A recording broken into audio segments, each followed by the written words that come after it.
Every little thing they find is like a hint guiding them to the big discovery. Rick and his team are on a mission to uncover treasures in the famous money pit on Oak Island. Imagine Dr. Spooner finding something really old, like at least 300 years old, and stumbling upon a secret object hidden 100 feet below the ground. Oak Island is a place that challenges the experts and reveals amazing things.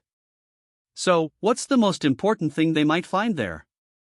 As the team keeps digging in the money pit, they find a big clue that makes them think they're getting super close to the treasures, and it's pretty clear that all the discoveries they're making are connected. Come along with us as we explore the recent huge discovery on Oak Island.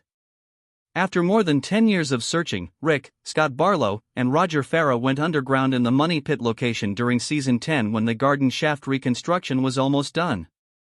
A few months before winter halted their year-long investigation, Dumas officials thought they might have discovered a tunnel about 10 feet below the garden shaft's bottom. They prepared and descended the shaft because they needed to examine the bottom to locate the tunnel. This prompted Rick and Marty to investigate together by going to the bottom of the hole. They arrived at the money pit area to keep track of the probe drilling operation in the garden shaft. Now that they've reached the estimated depth of the tunnel, it is believed to lead directly westward into the potential treasure zone. Rick and Marty, going underground in the money pit area and finding themselves in a situation where other people had been searching for this wealth for hundreds of years, was like a child's fantasy.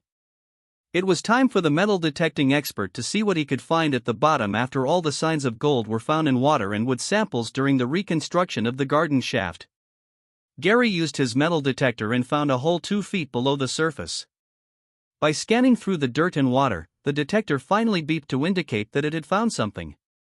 The hits are just as important to the team as the level of excitement when they describe it as a non-ferrous metal that could be silver or copper. Is it possible that Gary has detected evidence of the famous Oak Island treasure in the muddy soil just a few feet below the bottom level of the garden shaft? Even though this is exciting, it is also bittersweet because Rick and Marty cannot risk the project's future or their team's safety by trying to breach the shaft this time. Rick, Lena, Tom Nolan, and other team members got ready to dig on Lot 13, just northeast of the swamp, to see what they could find. 4 feet down, they saw blue clay while excavating a mysterious boulder formation known as the quadrilateral. Rick, Lena, and the team found a potentially crucial clue. It's exactly the clay found around the money pit in 1804 when searchers began the first major excavation of the original money pit. At 40 feet, they found a layer of blue clay that acted as a sealant to keep water out of the shaft. Curiously, when the team investigated a circular feature of boulders known as the Eye of the Swamp in 2018, they discovered the same substance. The team might have now found evidence that the quadrilateral was created by the same people who manipulated the swamp and constructed the money pit. Blue clay is part of the historical narrative of the signs of finding the money pit. The following morning, Rick Lagina and the team returned to Lot 13 to have geoscientist Drive Ian Spooner examine the mysterious quadrilateral feature. He found a layer of clay below the stones. What he saw was a layer of very clay-rich sediment that's probably pretty thick, which is very strange. If it was assumed to be geologically deposited, then it's not. The geoscientist stated that he doesn't just think so, he further stated that it was in the wrong environment, on a hill slope, and that it's a little bit improbable that it would have collected there naturally. He showed that there were also different types of clay seen there that have different colors, suggesting burning or heat. Due to that, it doesn't go well that the other clay gathered up where there is a sign of heat naturally. They saw stacked boulders, and the explanation that could go well with that has to be that it's much harder to get boulders out of a hole than it is to get them in the hole, so this becomes possibly safe because the top is sealed to prevent water from getting down below, and boulders sometimes serve as a key to the safe. Due to all these, the thought was that the quadrilateral is a human construct. The boulders were only put there for fun or games.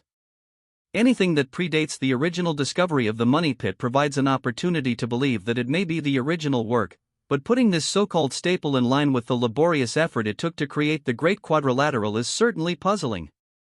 The hidden treasure linked to the money pit hasn't yet been definitively discovered, and the mystery around Oak Island remains a subject of interest and guesswork. But the findings draw them closer to the hidden treasure. In the case of other discoveries, Jack Begley and archaeologists Lar Nin and Helen Shelton arrive on Lot 26 to continue searching the 900-year-old stone well for clues that might explain who built it and evidence that it contains something of value. The plan was that they would pump it out and then wouldn't mind scooping out the debris but would save it on a tarp as best they could. Hopefully, by doing that, they'd be able to find an artifact. The team was especially interested in the well, not only because it is one of the oldest man-made features ever found on Oak Island but also because a recent water test carried out inside it by Dr. Spooner showed high trace evidence of silver. The idea is that something of value in a place as remote as Oak Island is more likely to be hidden in a well. Jack was to do the scooping, while Elle's work was to keep the pump clear of debris. The scoop from Jack was handed over to Helen, who carefully sifted through it for clues once it had all dried out. The more scooping, the more the well gets revealed. While digging, they found a sort of nail in it. According to them, it seemed like it could have been longer and sulfuric, which is a sign that it was an older iron around the 1700s. Rick confirmed it to be a pretty old metal. It could be from the 1700s, maybe a hand-wrought nail related to a large sailing vessel, because machines came into use for nail production around 1800. Emma Culligan might be correct that this artifact may tell the date of the discovery of the money pit in 1795, making all the findings connected.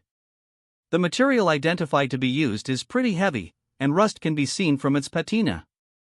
It is seen to be in pretty good condition. Like the rust, there's not much buildup of it. Northeast of Oak Island, they had to get chemist Dr. Chris D'Abruzzo to analyze the mysterious iron artifact found. The chemist later found out it was just a fine piece of metal and nothing more. The money pit question is, what were they doing there? Were they depositing something? Was that an access point or an exit point to the pit? Again, Alex Lena, Steve Guptill, Gary Drayton, Jack Begley, and Billy Gart turned to the triangle-shaped swamp to continue searching for clues on the mysterious stone ramp. The swamp is complex, like everything else, but now they have a ramp that goes through the paved area up to the path, so they're trying to get to the very end. The last scoop was searched, and a door handle was found. While investigating the stone ramp and the triangle-shaped swamp, metal detection expert Gary Drayton made an exceptional discovery. He told them they found what looked like a brass door handle. Interestingly, this could be off like a ship's cabinet or a door on a ship.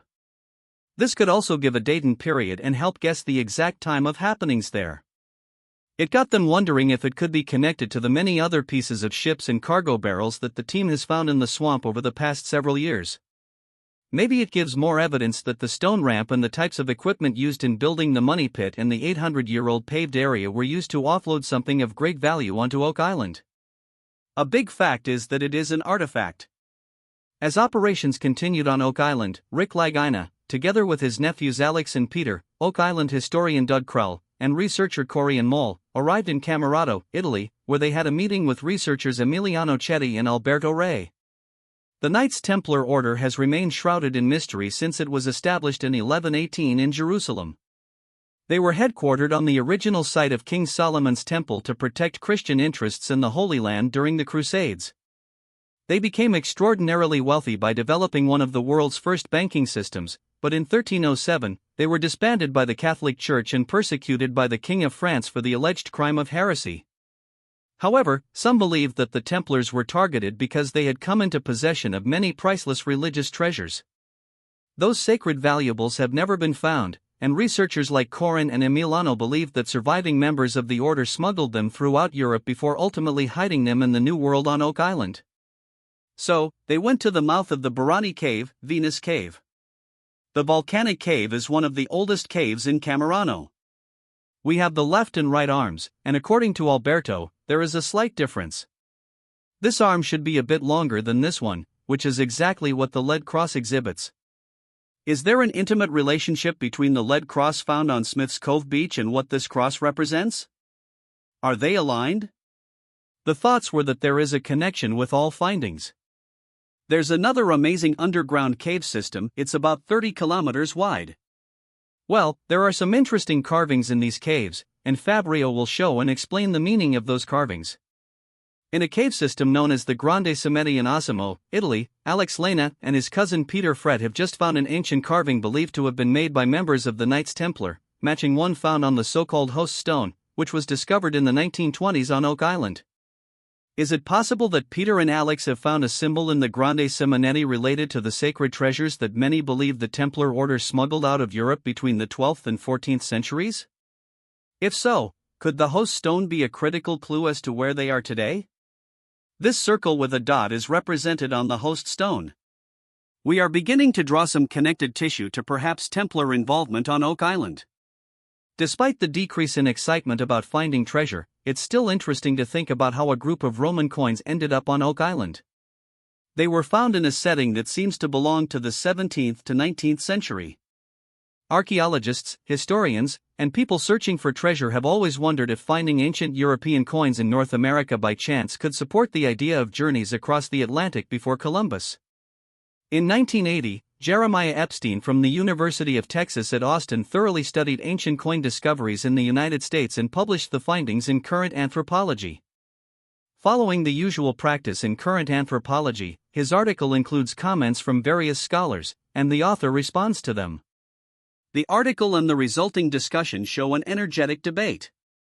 During that time, a group of archaeologists supported the idea of early and frequent transatlantic interactions, known as the diffusionist school, while most scholars were less inclined towards such ideas. From the archaeological investigations conducted on Oak Island thus far, we have learned that extensive farming began in the mid-1700s, along with some minor industrial activities. It would not be unexpected if ships routinely discarded weight at the island and some of its landowners repurposed it for their own needs, such as construction. It wouldn't be surprising if weight dumps from the mainland were transported and repurposed on Oak Island. Some of that weight might have included Roman coins. Due to the coins they have gotten, it could explain why they needed to have a money pit to store up the coins they had or other treasures.